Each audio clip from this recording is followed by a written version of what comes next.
freedom is a very big word, and each one of us defines freedom in different ways. But today, I wanted to tell you that despite the lovely words Anthula said about me, I'm really an ordinary woman. But it might sound strange what I'll tell you, but from a child, I always felt that things are decided for me. I felt I was on the right place, the right time to do things that I didn't choose, but others chose for me.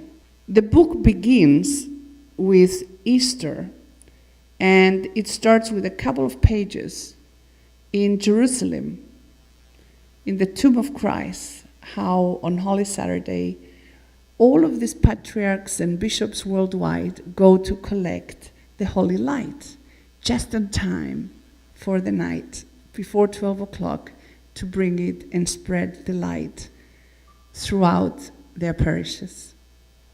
So, and then after that, the book goes into art trafficking, so you can see how I found myself with some of the most notorious art dealers in the world, and how art trafficking is linked to other crime, to weapon selling, to drugs, and terrorism. So these are bad guys. So how do you get these bad guys to work with you? I continue by explaining how I got involved into the art trafficking. And I had to give a little bit of myself, my personal life, that my publisher said, unless the reader can understand who you are and the choices you are making as a mother and everything else, they're not going to understand what they mean to you. So there is something about my personal life in there, my children, the challenges we had, my husband and I, in raising 3 children abroad, one of which is mentally challenged. And then it shows how my quest for art trafficking and my collaboration with this controversial dealer who came to actually frame me, to sell me looted art, how he and I court for many years. He's trying to make a dealer out of me, to corrupt me, because he thinks we all have a price, and he's trying to find my price. And I have 2 flashbacks. One flashback is the war and how I sensed it at the age of 14 when the Turks invaded through the eyes of a child. And the other flashback is my last Easter before the war. So I take the reader through the rituals of going to Salamis and to St. Barnabas, who is the founding apostle of our church. I take the reader how we used to go to the monastery of St. Barnabas, take the Holy Communion on Holy Thursday, collect the daisies to color our eggs, and then go to the village of my parents where we prepare coloring the eggs and organizing the epitafios on Friday. So when the reader reads that, they understand that the icon, basically religion, history, and culture, is in the DNA of Hellenism, but certainly in the small island of Cyprus.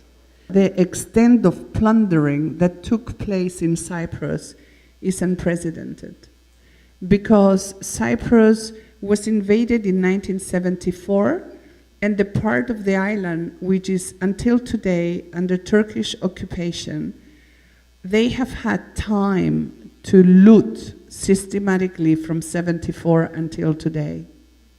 I have found antiquities, frescoes, mosaics, icons, archaeological objects in Japan, in America, even in Greece, in London, Switzerland, Italy, Holland, name it, they are all around the world. And unfortunately, the legislation is not so easy to repatriate them. George Nolan, he said that A thief cannot pass a good title, once stolen, always stolen. However, the legislation in Europe is not like that.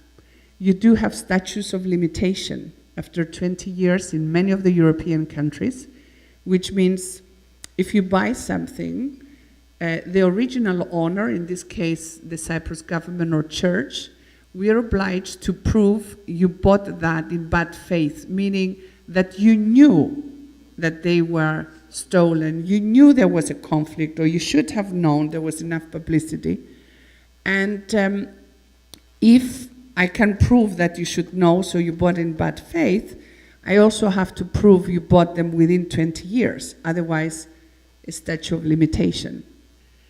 I have met people who did put up a fight, and I started civil cases, but I also met some absolutely wonderful human beings worldwide that when they understood the value these antiquities have to my people, the memories they hold in the affected communities of war, they gave them back voluntarily. Some wanted their name to be remembered, and others wished to be anonymous. But from a scale 1 to 100, 98% of my repatriations are without court. It's alternative restitution. Yeah.